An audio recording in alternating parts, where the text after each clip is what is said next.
അപ്പൊ കങ്കുവ കണ്ടു. കങ്കുവയില് എല്ലാവരും ഫുൾ നെഗറ്റീവ് റിവ്യൂ ഒക്കെ കണ്ടിട്ടാണ് ഞങ്ങൾ വന്നത്. അപ്പൊ ഈ സ്ഥലത്ത് ആകെ കങ്കുവ മാത്രമേ തമിഴ് പടമായിട്ടുള്ളൂ.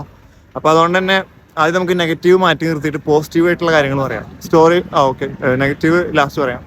അതിന് മുന്നേ നമ്മളെ ഒരു വണ്ടിയിൽ കാറ്റില്ല, അതേപോലെ ഒരു വണ്ടിയിൽ പെട്രോളും ഇല്ല, ആകെ പ്രശ്നങ്ങളാണ്. പമ്പടച്ചു പമ്പില്ല. അപ്പോൾ വഴിയിൽ കുറച്ച് പ്രശ്നങ്ങളൊക്കെ പറ്റിപ്പോയി. അപ്പോൾ നമുക്ക് കാര്യങ്ങളിലേക്ക് വരാം. ഈ മേക്കിംഗ് ആരും ശ്രദ്ധിച്ചില്ല, അതേപോലെ ഓരോ സീനുകളും, അതേപോലെ ആ ലേഡീസിൻ്റെ പ്രസൻസ് ഒന്നും ശ്രദ്ധിച്ചില്ല.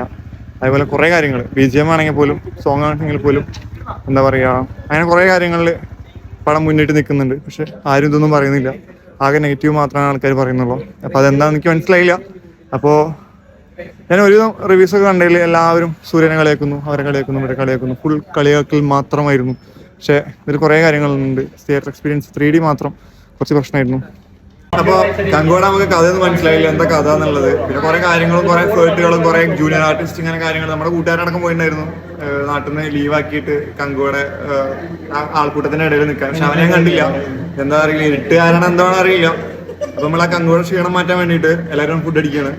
അങ്ങനെയുള്ള കിസ്മത്തിലെത്തിയിരിക്കുകയാണ്.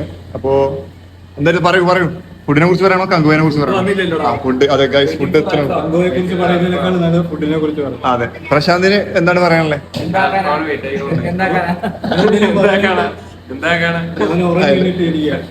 അതെ, എന്താ ചെയ്യാ, നമുക്ക് അൽഫാമിന് വേണ്ടി വെയിറ്റ് ചെയ്യാം ഗൈസ്. അങ്ങനെ നമ്മുടെ അൽഫാം വന്നു. അപ്പൊ പ്രശാന്തിന് ചെസ്റ്റ് പീസ് വേണത്രേ. നമ്മള് ചെസ്റ്റ് പീസ് കൊടുക്കാം. അപ്പൊ